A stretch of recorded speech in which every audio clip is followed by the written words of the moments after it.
i suwa bula ilam ka chang veang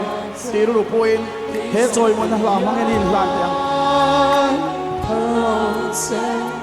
MAHSE mo ilam ka chang ve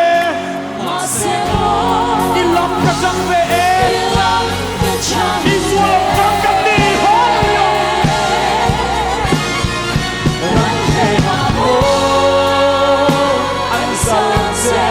kan dam Christian ram kan tia hian i so sui tu nge kan ni lal pa ta na in ser khang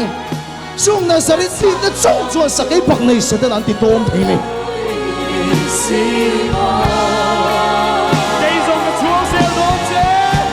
na sarit mi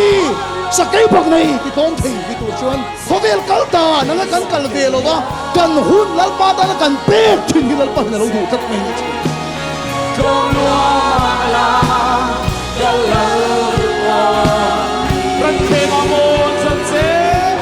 ni tin i hun kha lo na sai chin